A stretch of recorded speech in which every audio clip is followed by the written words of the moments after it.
요한복음 4장에 보면 예수님께서 사마리아 여인을 만난 사건이 기록되어 있습니다.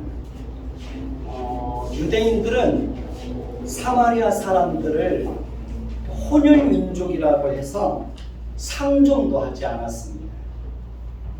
그런데 예수님께서 사마리아로 가서 한 여인을 만나게 됩니다. 그 여인은 굉장히 불행한 여인이었습니다. 그 여인은 남편이 5번씩이나 바뀌었습니다. 또 6번째 살고 있는 남편도 본 남편이 아니었습니다. 그렇기 때문에 그 여인은 사람들로부터 많은 비난과 조롱을 받고 있었을 것입니다. 그러나 그 여인은 사람들의 시선을 피해서 대낮에 우물에 물을 기르러 왔다가 예수님을 만나는 놀라운 사건을 경험하게 됩니다. 그 여인은 자신이 만난 그분이 하나님께서 보내주시겠다고 약속하신 그 구원자라는 사실을 알고 물동이를 버려두고 동네로 들어가서 자신이 만난 그 구원자, 즉 예수 그리스도를 전하는 것을 보게 됩니다. 그리고 그 여인으로 인하여 그 동네 중에 많은 사마리아인들이 예수를 믿게 되는 놀라운 사건이 일어나게 됩니다. 누구든지 이렇게 예수님을 인격적으로 만나고 예수님이 어떤 분인지를 알게 되면 절대로 침묵할 수가 없을 것입니다. 예수님의 제자들도 부활하신 예수님을 만나고 난 이후에 이역을 당하고 때로는 매를 맞고 옥에 갇히기도 하고 심지어 순교를 당하는 일이 발생하여도 자신들이 만났던 그 예수님을 담대하게 전하는 것을 봅니다. 바울도 부활하신 예수님을 만난 이후에 많은 어려움과 고난과 핍박이 있었지만 그럼에도 불구하고 그는 자신이 만난 예수님을 전하는 것을 결코 멈추지 않는 것을 볼 수 있습니다. 그리스도가 어떤 분이고 하나님이 어떤 분인지를 인격적으로 깊이 경험한 사람은 자신이 알고 있는 그리스도와 하나님에 대한 비밀을 사랑하는 사람들에게 전하지 않을 수 없는 것입니다. 제가 왜 설교할 때마다 하나님이 어떤 분인지에 대해서 여러분들에게 말씀을 드릴까요? 제가 왜 설교할 때마다 하나님의 성품에 대해서 설교를 할까요? 그 이유는 하나님께서 저에게 하나님의 성품에 눈을 뜨게 해주셨기 때문에 그렇습니다. 그렇기 때문에 저는 하나님의 성품에 대해서 침묵할 수 없는 겁니다. 하나님의 성품을 알면 우리 인격에 근본적인 변화가 일어납니다. 하나님의 성품을 알면 사람을 대하는 태도에 큰 변화가 일어납니다. 가족을 대하는 태도에도 놀라운 변화가 일어납니다. 하나님의 성품을 알면 하나님에 대한 깊은 이해와 믿음과 신뢰를 갖게 됩니다. 하나님의 성품을 알면 기도할 때도 많은 위로를 받게 됩니다. 하나님의 성품을 알면 기도할 때에도 하나님의 성품에 호소하는 기도를 드리게 됩니다. 하나님의 긍휼하심, 하나님의 선하심, 하나님의 신실하심, 하나님의 능하심, 그 하나님의 성품에 호소하는 기도를 드리게 됩니다. 그리고 하나님은 우리가 하나님의 성품에 호소하는 기도를 드리게 될 때 하나님은 자신이 어떤 성품을 가지고 계신 분인지를 우리에게 드러내시고 그 하나님의 성품을 경험하게 하십니다. 그러니 제가 어떻게 제가 알고 있는 하나님의 성품에 대해서 저 혼자만 알고 있을 수 있겠습니까? 제가 어떻게 제가 알고 있는 그리스도의 비밀과 말씀의 비밀에 대해서 여러분들에게 전하지 않을 수 있겠습니까? 가정을 살리고 자녀들을 살리고 이웃을 살리고 사랑하는 사람들을 살리는 일이라면 우리가 알고 있는 그리스도의 비밀에 대해서 전해야 되지 않을까요? 그렇죠? 바울은 자신이 만약에 복음을 전하지 않으면 자신에게 화가 있을 것이라고 그런 고백을 합니다. 로마서 9장 1절에서 2절을 보면 바울은 자신에게 큰 근심이 있었다고 말합니다. 바울은 자신의 마음 안에 그치지 않는 고통이 있었다고 고백합니다. 그 이유는 자신의 형제 곧 고륙의 친척 때문이라고 그는 말합니다. 바울은 유대인이었습니다. 유대인은 바울의 형제요 고륙의 친척들이었습니다. 그런데 정작 자신은 유대인으로서 이방인을 위한 사도가 되어서 이방인들에게 복음을 전해서 이방인들은 그리스도를 믿고 그리스도께로 돌아오는 일들이 있는데 정작 자신의 형제와 민족과 고륙의 친척들은 예수님을 믿지 않고 예수님을 배척하고 있는 것입니다. 그런 현실이 바울 자신에게는 마음에 큰 근심이었고 마음에 그치지 않는 고통으로 남아 있었다고 그는 말하고 있는 것입니다. 바울은 자신이 저주를 받아서 그리스도에게서 끊어질지라도 자신의 민족과 형제와 고륙의 친척들이 그리스도를 알고 그리스도를 믿기를 원한다고 그는 고백하고 있습니다. 그러니까 그만큼 바울은 자신의 민족과 혈육과 고륙의 친척들이 누구를 알기를 원하는 겁니까? 예수 그리스도를 알기를 원했던 것입니다. 저도 새벽으로 기도할 때마다 이런 기도를 드립니다. 하나님, 이곳에 와서 예배하는 사람들 중에 한 사람도 멸망당하는 사람들이 없게 하여 주세요. 한 사람도 하나님 나라에서 제외되는 사람이 없도록 하나님 도와주세요. 그런 기도를 하나님 앞에 진지하게 드립니다. 그 이유는 천국과 지옥의 비밀을 알고 있기 때문에 그러는 것입니다. 저에게는 그것이 큰 슬픔이겠죠. 만약에 우리가 늘 주일날마다 만나서 같이 예배를 드리는데 만약에 우리 중에 한 사람이라도 하나님 나라에서 제외되는 사람이 있다면 그건 저한테는 큰 고통이죠. 마음에 큰 근심이죠. 그러니까 여러분들 중에는 한 사람도 지옥 가면 안 되는 겁니다. 그리고 그러기 위해서는 마음으로 예수님을 믿고 입으로 시인해야 하는 것입니다. 자신이 죄인이라는 사실을 정직하게 고백해야 합니다. 예수님께서 우리가 받아야 될 죄값을 대신 짊어지시고 부활하시고 승천하신 사실을 믿어야 됩니다. 예수님만이 유일한 구원자라는 사실을 인정해야 합니다. 그래야 천국에 들어갈 수 있는 것입니다. 저와 여러분들에게는 가족들이 예수를 믿지 않는 것에 대해서 마음에 큰 근심이 있습니까? 그렇습니까? 저와 여러분들에게는 가족들이 예수님을 믿지 않는 것에 대해서 마음에 그치지 않는 큰 고통이 있습니까? 저와 여러분들에게는 가족들의 영혼을 불쌍히 여기는 마음이 있습니까? 그리고 애통하는 마음으로 가족들의 영혼이 구원받기를 위해서 진심으로 마음을 다해서 기도하고 있습니까? 기도해야 합니다.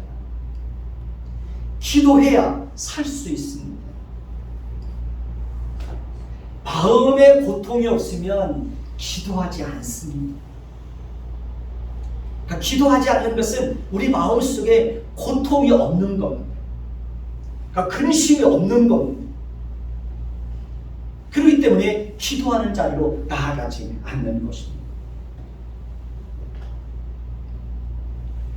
천국과 지옥이 있다는 사실을 믿는다면 진심으로 기도해야 합니다.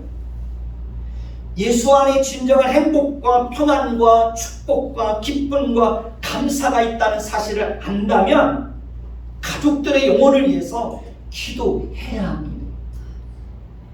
오늘 말씀 3절을 다시 볼까요? 오늘 말씀 3절을 보시면 곧 계시로 내게 비밀을 알게 하였다라고 고백하고 있습니다. 또 4절을 보시면 바울은 하나님께서 계시로 자신에게 알게 하신 그 비밀이 구체적으로 무엇인지를 말하고 있습니다. 그 비밀은 무엇입니까? 그리스도의 비밀이라고 말합니다. 3절을 다시 보면 바울은 하나님께서 자신에게 계시로 비밀을 알게 하신 것을 자신이 먼저 간단하게 어떻게 했다고 말합니까? 기록해 놓았다고 말합니다. 그리고 4절을 다시 보면 자신이 그리스도의 비밀을 깨닫게 된 것처럼 우리도 기록된 계시의 말씀을 읽으면 뭘 할 수 있다는 겁니까? 그리스도의 비밀을 알 수 있을 것이라고 말합니다. 그러나 솔직히 그리스도에 대한 비밀은 아무나 알 수 있는 것이 아닙니다. 성육신의 비밀도 아무나 알 수 있는 게 아닙니다.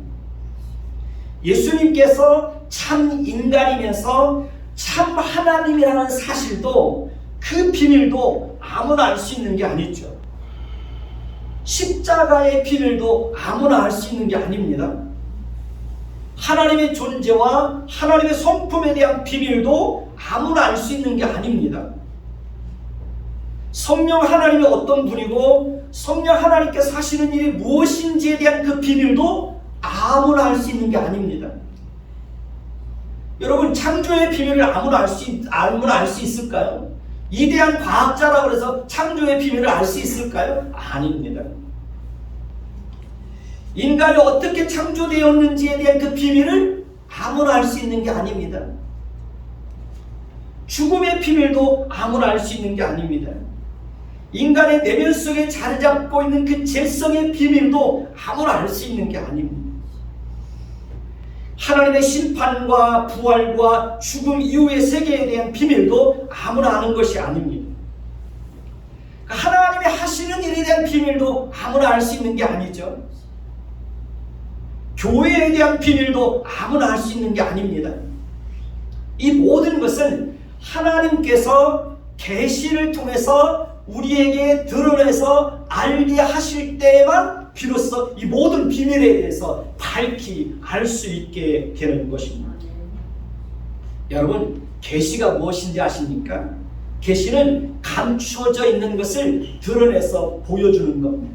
그러니까 보여주지 않으면 알 수 없는 겁니다. 그게 계시라는 겁니다. 바울이 어떻게 자신의 이방인을 위한 사도가 되었다는 것을 알게 되었습니까? 바울이 어떻게 그리스도의 비밀을 알게 되었습니까? 바울이 어떻게 이방인을 위한 하나님의 놀라운 구원 계획에 눈을 뜨게 되었을까요? 그것은 바울이 똑똑하고 잘나서 알게 된 것이 아닙니다. 바울이 학자적인 기질을 발휘해서 율법을 깊이 연구해서 안 것이 아닙니다. 사도 바울은 사실 그리스도에 대해서 아무것도 몰랐던 사람입니다. 그는 교회에 대해서도 아무것도 몰랐습니다.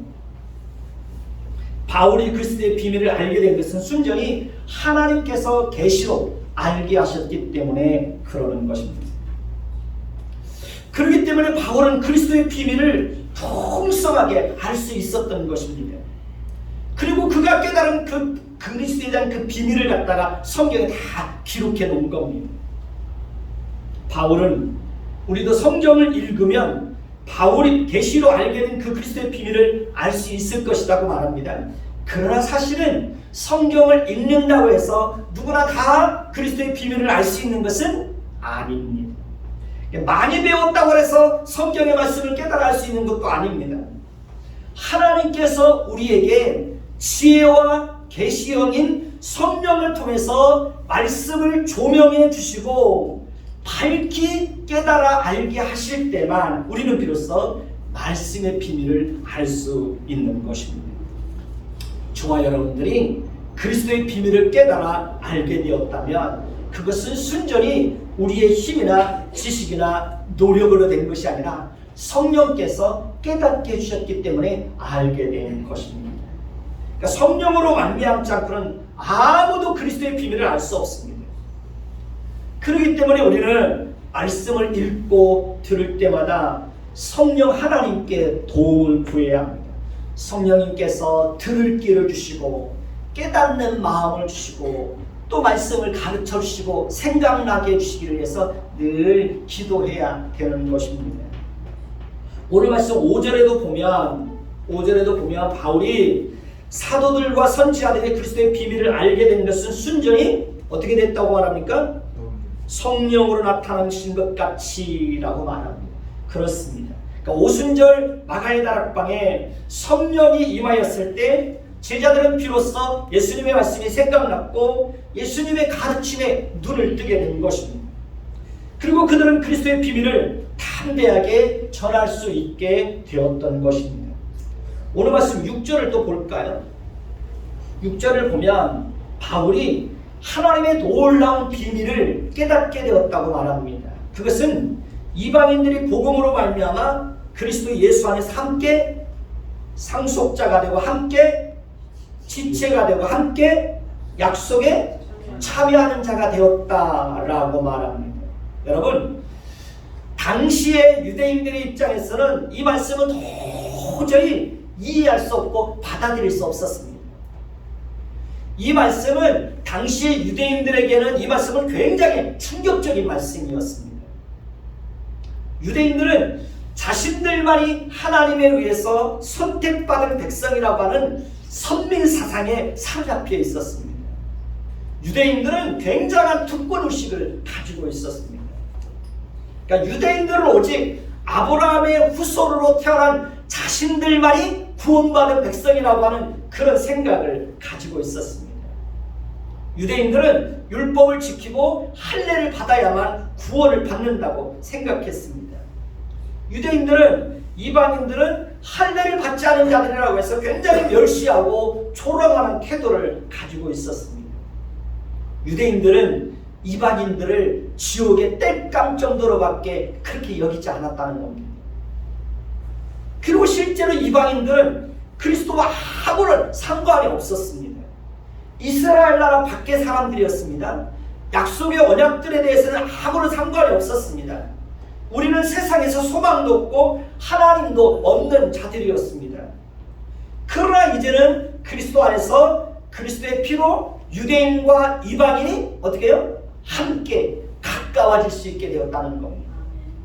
이제는 유대인과 이방인이 한 성령 안에서 함께 하나님 아버지께로 나아갈 수 있게 되었다는 것입니다. 더 나아가서 이제는 우리는 외인도 아니요 나그네도 아니요 오직 성도들과 동일한 시민이요 이제는 모두가 다 하나님의 가족이 되었다라고 말합니다. 사실 유대인들은 이 놀라운 비밀에 대해서 전혀 깨닫지 못했습니다. 바울도 이 놀라운 비밀을 알지 못했습니다. 이방인들도 하나님께서 이방인들을 위해서 베풀으신 이 놀라운 구원 계획에 대해서 아무것도 알지 못하고 있었습니다. 그런데 부활하신 예수님께서 다메섹 도상에서 극적으로 바울을 만나주시고 그를 이방인에게 복음을 전하는 사도가 되게 하시고 이 모든 놀라운 하나님의 구원 계획을 알게 하셔서 이방인들에게 이 놀라운 비밀을 알게 한 겁니다. 그렇습니다. 이제 우리는 모두 그리스도 예수 안에서 그리스도의 피와 그리스도의 공로로 모두가 다 하나님의 자녀가 되고 하나님의 나라를 상속받게 된 것입니다. 이제 우리는 모두 그리스도 안에서 함께 지체가 되고 함께 하나님의 약속에 참여하는 자들이 된 것입니다. 이제는 유대인과 이방인이 동등한 입장에서 함께 할 수 있는 길이 열리게 된 것입니다. 여러분, 세상과 교회는 분명히 다릅니다. 세상은 끼리끼리 모입니다. 배운 사람은 배운 사람들끼리 모입니다. 가진 사람은 가진 사람들끼리 모입니다. 지위가 높은 사람은 지위가 높은 사람들끼리 모입니다. 고위층에 있는 사람들은 고위층에 있는 사람들끼리 모입니다. 유명 대학에 나온 사람들은 유명 대학에 나온 사람들끼리 모입니다. 못된 사람들은 못된 사람들끼리 모입니다. 그 수준에 맞게 모이는 겁니다. 그러나 교회는 전혀 다릅니다. 교회는 어떤 사람도 함께 할 수 있습니다. 장애인도 함께 할 수 있습니다. 배움이 짧은 사람도 함께 할 수 있습니다. 지혜가 낮은 사람도 함께 할 수 있습니다. 가난한 사람도, 피부 색깔이 다른 사람도, 국적이 다른 사람도, 노인도, 청년도, 아이들도 모두가 함께 할 수 있습니다. 남녀가 함께 할 수 있습니다. 교회는 모든 차이를 극복하고 누구든지 함께 하나님의 가족으로 함께 모일 수 있게 된 것입니다. 그렇기 때문에 교회 안에서는 어떤 차별도 있을 수가 있어요, 없어요? 어떤 차별도 있을 수가 없습니다.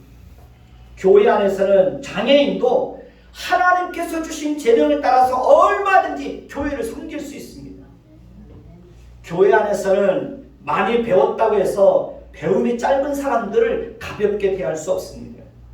교회 안에서는 가진 것이 많다고 해서 가난한 사람을 무시할 수 없습니다. 건강한 사람이 장애인을 차별할 수 없습니다. 교회 안에서는 모든 차이를 극복하고 함께 할 수 있어야 하고 서로의 부족함을 채워주는 역할을 해야 되는 것입니다. 가진 사람이 있으면 가난한 사람의 부족함을 채워줘야 합니다. 많이 배운 사람은 배움이 짧은 사람을 부족함을 도와줘야 합니다. 그래서 교회 안에서는 잘난 척, 배운 척, 아는 척, 가진 척 이런 무슨 척 하는 사람들은 굉장히 못난 사람들입니다. 교회 안에서는 가진 사람일수록 더 겸손하고요. 많이 배운 사람일수록 더 겸손하고 아는 사람일수록 더 머리를 숙여야 되는 겁니다. 건강한 사람일수록 더 겸손해야 되는 겁니다. 그 사람이 정말 멋진 사람. 무엇을 하든지 함께 할 줄 아는 사람이 훌륭한 사람입니다. 교회가 무슨 일을 하면 적극적으로 함께 동참할 수 있어야 됩니다. 가족이 무엇을 하면 함께 할 줄 알아야 합니다. 고난도 즐거움도 함께 할 줄 알아야 됩니다. 그 중에 보면 함께 하지 못하는 사람들이 있습니다. 이번에 우리 성탄절에 찬양대회 할 때 다들 이렇게 함께 하고 얼마나 보기가 좋습니까? 너나 할 것 없이 다 준비해가지고 잘하든 못하든 그래 다 잘하시더라고요. 못하는 사람은 한 사람도 못해요. 그러니까 막 그렇게 함께 할 때 힘이 있는 겁니다. 물론 무슨 일을 하든지 함께 하는 건 어려운 겁니다. 시간을 내야 하고 노력을 해야 됩니다. 때로는 손해도 봐야 합니다. 때로는 마음에 안 들어도 참아야 합니다. 기다려야 됩니다. 희생도 해야 됩니다. 그런 과정을 통해서 우리는 인격이 다듬어지는 겁니다. 함께하는 그 속에서 참고 견디는 그런 과정 속에서 우리의 모난 성품들이 다듬어지게 되는 것입니다. 그런 과정을 통해서 성품이 훌륭해지는 것입니다. 무슨 일을 하든지 함께할 때 우리는 그 속에서 많은 유익을 얻을 수가 있게 되는 것입니다. 오늘 말씀 7절 한번 보십시다. 7절을 같이 봅니다. 시작. 이 복음을 위하여 그의 능력이 역사하는 대로 내게 주신 하나님의 은혜의 선물을 따라 내가 일꾼이 되었노라. 바울은 자신이 이방인의 사도가 되고 그리스도의 일꾼이 된 것은 그의 능력이 역사하시는 대로 내게 주신 하나님의 뭐라고 말합니까? 하나님의 은혜의 선물이라고 말합니다. 그렇습니다. 우리가 교회 안에서 일꾼으로 세워주는 것도 우리가 잘나고 똑똑해서 무슨 충분한 자격과 조건을 가지고 있어서 일꾼으로 세워주는 것이 아닙니다. 교회 안에서 목사요, 장로요, 권사요, 전도사요, 강도사요, 집사요, 조사요, 찬양팀으로 세워지는 것도 하나님께서 우리 각 사람에게 주시는 뭡니까? 은혜의 선물입니다.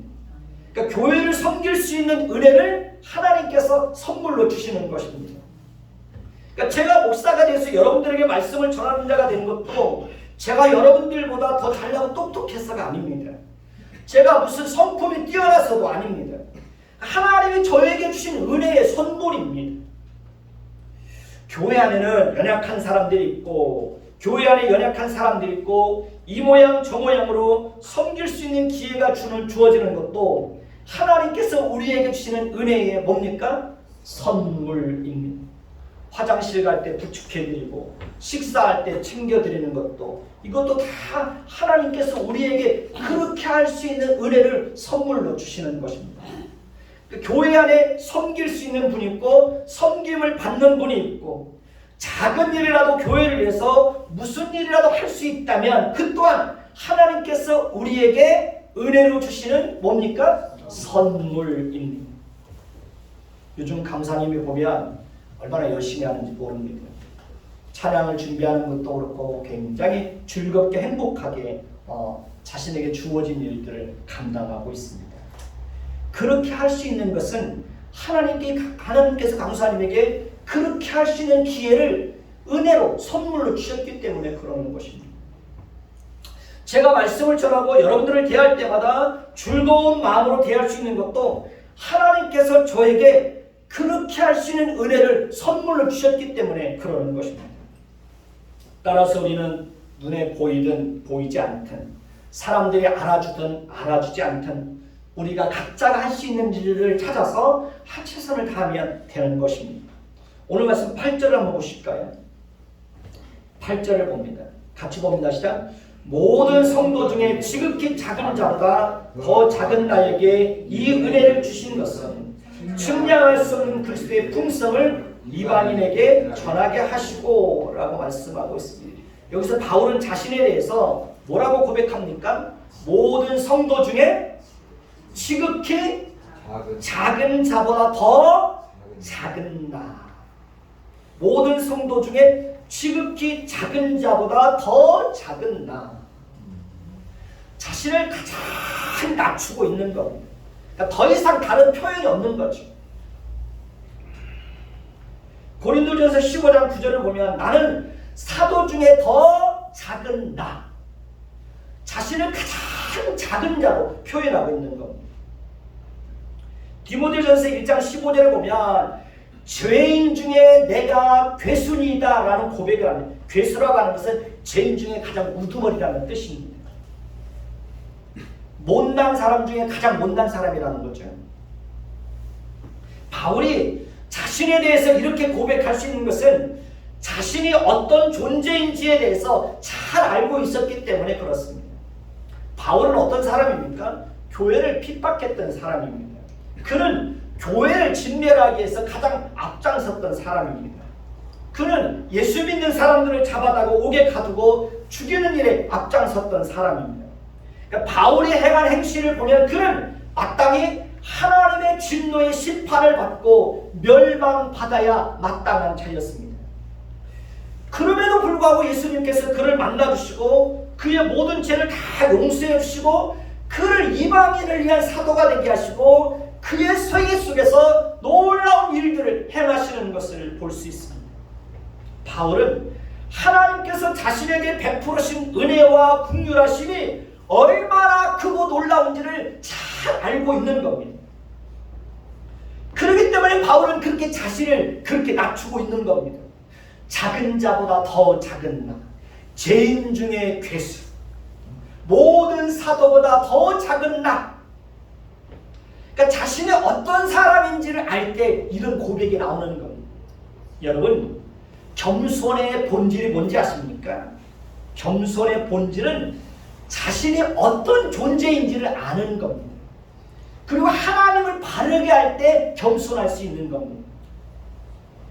그러니까 자신이 얼마나 악하고 타락하고 부패한 본성을 가지고 있는지 그 죄성의 깊이를 아는 것만큼 겸손할 수 있고 그런 자신에게 베풀으신 그 하나님의 그 구원의 은혜와 긍휼과 사랑과 오래 참으시는 그 하나님의 은혜가 얼마나 크고 깊이인지 깊이를 아는 것만큼 겸손할 수 있는 겁니다.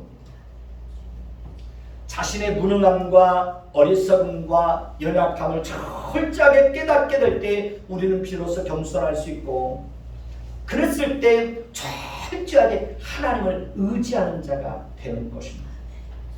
우리는 날마다 하나님 앞에서 자신이 어떤 존재인지에 대해서 깊이 묵상해야 합니다. 그리고 하나님이 어떤 분인지를 늘 묵상해야 합니다. 묵상한다는 게 뭡니까? 깊이 생각하는 겁니다. 내가 어떤 존재인지, 내가 어떤 인생을 살아왔는지, 그런 나에게 베푸신 하나님의 은혜가 얼마나 큰지를 늘 생각하는 겁니다. 그럴 때 그런 사람이 바로 하나님과 사람 앞에서 자신을 낮추고 겸손할 수 있는 겁니다. 겸손은 겸손한 척 한다고 해서 겸손해지는 게 절대로 아닙니다. 동네에서나 교회에서 연세 드신 분들을 보면 저절로 머리가 숙여지지 않나요? 저는 동네에서 연세 드신 분들을 보면 정말 머리가 숙여집니다.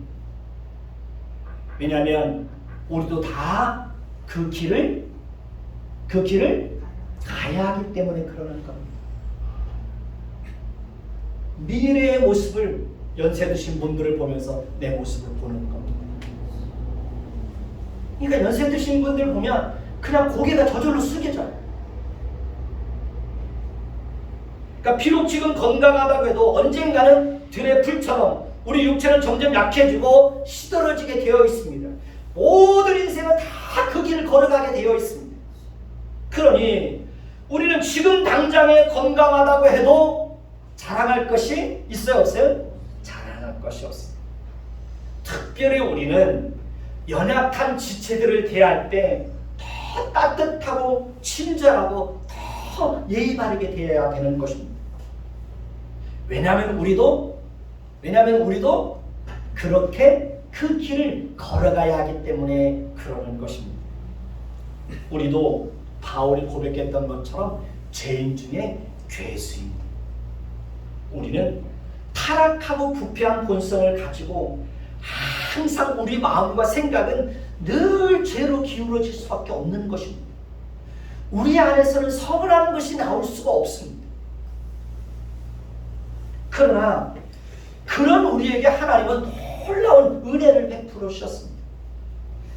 그런 우리를 창세전에 하나님 그리스도의 예수 안에서 우리를 하나님의 자녀로 선택해 주셨습니다.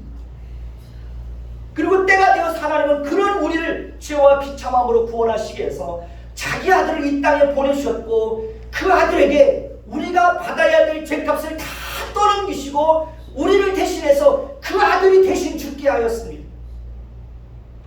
그리고 때가 되어서 우리를 불러주시고 우리의 모든 죄를 다 용서해 주시고 의롭다 하시고 아무 조건 없이 너는 내 자녀야 라고 선언해 주신 것입니다. 여러분, 하나님을 아버지라고 부를 수 있는 것은 큰 은혜입니다. 한 해 동안 돌이켜볼까요? 한 해 동안 우리가 살아온 것도 다 누구의 은혜입니까? 하나님의 은혜입니다. 이번 주에 1년 동안 쭉 살아온 삶을 돌아보면서 달력을 한번 다 이렇게 체크해 봤습니다. 1년 동안 하나님께서 베풀으신 은혜들을 저는 이렇게 달력에 다 체크를 해 놓거든요.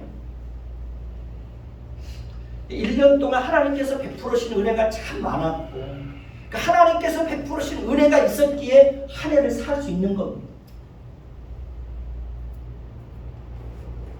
그러니까 하나님의 은혜가 아니면 살 수 없는 거죠. 돌이켜보니까 한 해 동안에도 하나님이 많은 은혜를 주셨더라고요.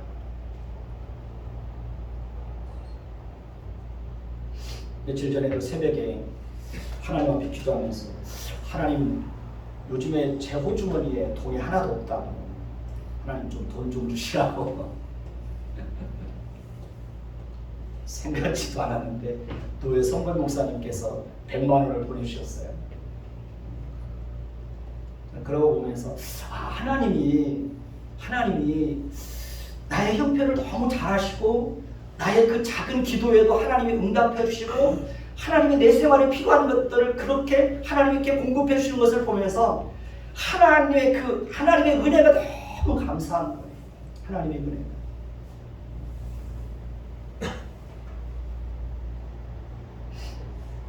그러니까 우리가 한 해를 사는 것도 하나님의 은혜 때문에 살아온 거예요. 하나님을 알게 된 것도 전적으로 하나님의 은혜예요. 우리가 하나님을 예배하게 된 것도 전적으로 하나님의 은혜예요. 허물과 죄로 죽었던 우리가 하나님의 말씀과 성령으로 거듭나서 새 생명을 얻게 된 것도 전적으로 하나님의 은혜예요. 우리가 하나님의 성품을 알고 하나님의 성품으로 우리와 관계된 사람들을 대할 수 있는 것도 전적으로 하나님의 은혜예요. 우리가 지금까지 살면서 하나님의 일하심을 풍성하게 경험한 것도 하나님의 전적인 은혜예요.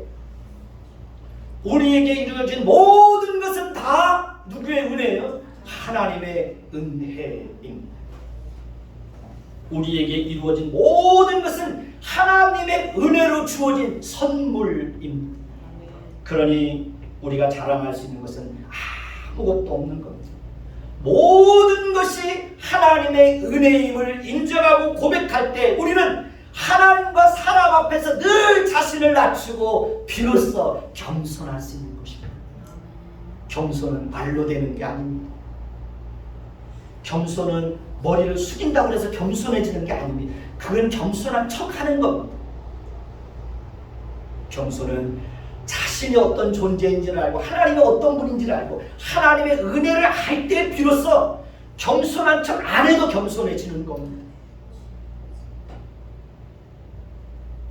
7절을 다시 보면 바울은 이 복음을 위하여 그의 능력이 역사하는 대로 내게 주신 하나님의 은혜의 선물을 따라 내가 일꾼이 되었다라고 말합니다. 그렇습니다. 우리가 하나님의 일꾼이 된 것은 순전히 누구의 은혜예요? 하나님의 은혜입니다. 우리가 이러한 사실을 항상 기억하고 산다면 우리가 하나님의 일꾼이 되어서 교회를 섬기고 지체들을 섬길 수 있다는 사실에 대해서 항상 기쁨과 감사한 마음을 가지고 우리에게 맡겨진 일들을 감당하게 될 것입니다. 모든 것은 누구의? 하나님의 은혜입니다. 모든 것은 하나님께서 우리에게 은혜로 주신 선물입니다. 옆 사람도 여러분들에게 주신 하나님의 은혜의 선물입니다. 우리 모두는 다 하나님께서 우리에게 주신 은혜의 선물입니다. 섬길 수 있는 분이 있고 섬김을 받을 수 있고 챙겨줄 수 있고 챙겨줄 수 있는 사람이 있고 이게 다 하나님께서 우리 모두에게 공동체를 세워가시게 하시는 하나님이 우리에게 주신 다 은혜 선물로 주신 것입니다. 선물은 귀한 거죠. 선물은 감사한 겁니다. 옆 사람에게 말해 당신은 하나님께서 내게 주신 은혜의 선물입니다. 여러분은 저에게 주신 선물이고 저는 여러분에게 주신 하나님의 선물입니다. 선물을 선물답게 가치 있게 여기면서 서로가 서로를 잘 섬길 수 있게 되기를 예수님의 이름으로 축원해 드리겠습니다. 들은 말씀